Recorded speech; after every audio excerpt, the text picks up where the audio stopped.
Salam sejahtera Bapak, Ibu, serta saudara-saudari semua. Untuk memulai renungan tentang firman Tuhan ini, mari kita bersatu di dalam doa. Tuhan Allah Bapa di sorga yang melebihi segala akal, hati, dan pikiran kami umat manusia, berfirmanlah kepada kami, sebab kami bersedia untuk mendengar, dan atas pertolongan Roh Kudus saja mampukan kami untuk boleh melakukan firman-Mu itu di dalam hidup sehari-hari. Dalam nama Tuhan Yesus kami memohon kepadamu. Amin.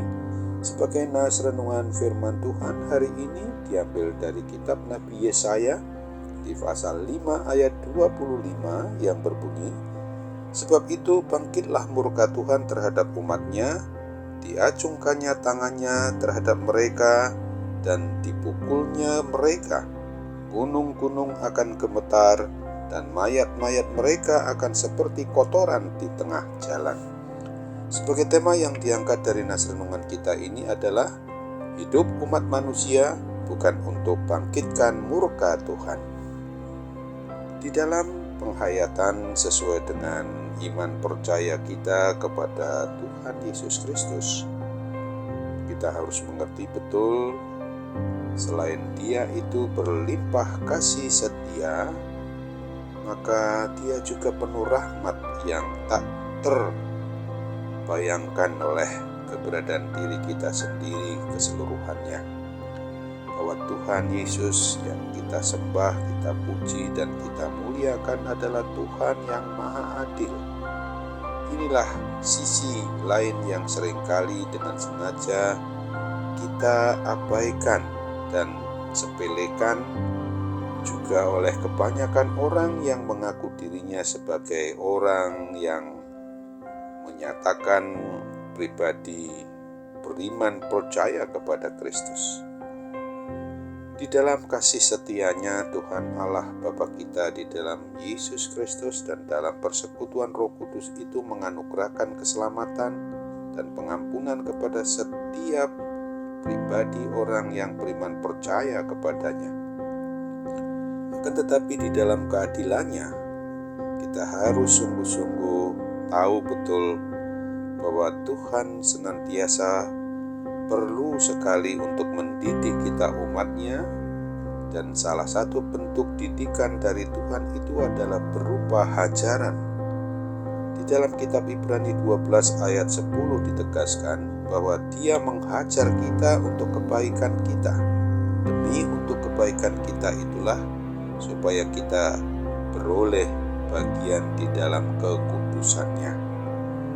Oleh sebab itu, Tuhan menghajar kita bukan untuk membinasakan kita, tetapi atas dasar kasih-Nya yang begitu besar, dengan tujuan untuk mengembalikan diri kita umat-Nya ini pada rancangannya yang semula, berupa damai sejahtera dan keselamatan yang kekal sifatnya. Oleh sebab itu, janganlah sekali-kali kita sebagai umat yang dipilihnya ini membangkitkan murka atau kemarahan Tuhan Allah Bapa kita itu. Kata murka memang berarti marah besar, kemarahan yang meluap-luap dari Tuhan sendiri. Sekarang pertanyaannya bagi kita adalah, kepada siapa Tuhan akan murka atau menunjukkan kemarahannya yang meluap-luap itu? Yang jelas jawabannya adalah bahwa Tuhan murka terhadap orang yang murtad.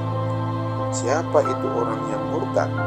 Firman Tuhan yang ditulis di dalam Ibrani 6 ayat 4 sampai ayat 6 menegaskan, mereka yang pernah diterangi hatinya, yang pernah mengecap karunia surgawi, dan yang pernah mendapat bagian dalam Roh Kudus, dan yang mengecap firman yang baik dari Allah dan karunia-karunia dunia yang akan datang, namun yang murtad lagi tidak mungkin dibaharui sekali lagi sedemikian hingga mereka bertobat, sebab mereka menyalibkan lagi anak Allah bagi diri mereka dan menghinanya di muka umum.